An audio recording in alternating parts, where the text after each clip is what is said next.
চারপাশে প্রচুর মানুষের সাথে দেখা হবে, অনেক ভিড় ঠেলে এগোতে হবে, অনেক রকম কথা কানে আসবে। শুধু আপনাকে যেটা করতে হবে সেটা হলো ইগনোর। জীবনে কিছু কিছু মানুষ আবর্জনা ছড়াতে আসবে, তাদেরকে আগাছার মতো উপড়ে ফেলে দিতে হবে। লাইফে আপনার বাউন্ডারি আপনাকেই সেট করতে হবে। নেগেটিভিটি যেখানে দেখবেন সেখান থেকে দূরে সরিয়ে নেবেন নিজেকে। শুনতে খারাপ হলেও আপনার কাছের অনেক মানুষ আপনাকে খারাপ দেখতে চায়। তারা চায় সহানুভূতি নামক মলমের তলে একটু কাটা ঘায়ে নুন ছিটাতে। আপনি সিম্পলি সেই সুযোগটাই দেবেন না। অযথা তর্কে যাবেন না, বোঝাতে যাওয়ার কোনো প্রয়োজন নেই। আপনার সামনে কেউ যদি বলে আপনি মূর্খ, তাই মেনে হেসে বেরিয়ে আসুন। ওই যে সময় আর এনার্জি বাঁচিয়ে নিলেন, ব্যাস কেল্লাফতে।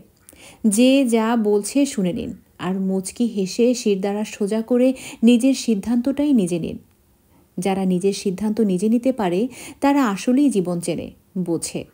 আপনাকে নিয়ে যখন বাকিরা সবাই সমালোচনা করতে ব্যস্ত থাকবে, আপনি ঠিক সেই সময় গাছ লাগান, ঘুরে আসুন, রং তুলি নিয়ে ক্যানভাস সাজান, বাড়ি গোছান, গল্প পড়ুন, আরও দুটো সাহিত্য পড়ুন।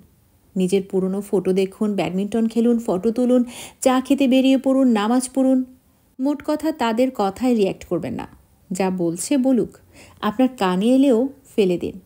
দিন শেষে আপনি জানেন আপনি কি কেমন, আর এটাও জানেন যারা বলছে তারা আপনার কাছে জাস্ট ম্যাটার করে না। ঠিক এটাই।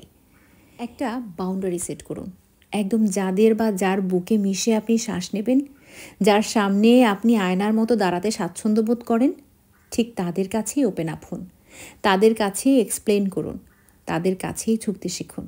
কারণ হয়তো তারা বা সে আপনার খারাপ দেখতে চাইবে না। বাদবাকি দুনিয়াকে মালাগুড়া করে ছেড়ে ফেলে দিন।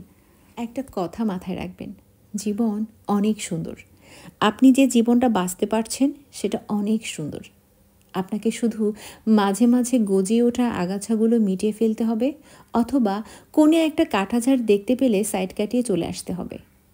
সব কিছুর উত্তর দিতে নেই, সব কিছুর রিয়্যাক্ট করতে নেই, সবাইকে বোঝানোর কোনো প্রয়োজন নেই। এগুলো বাদ না দিতে পারলে লসটা আপনারই।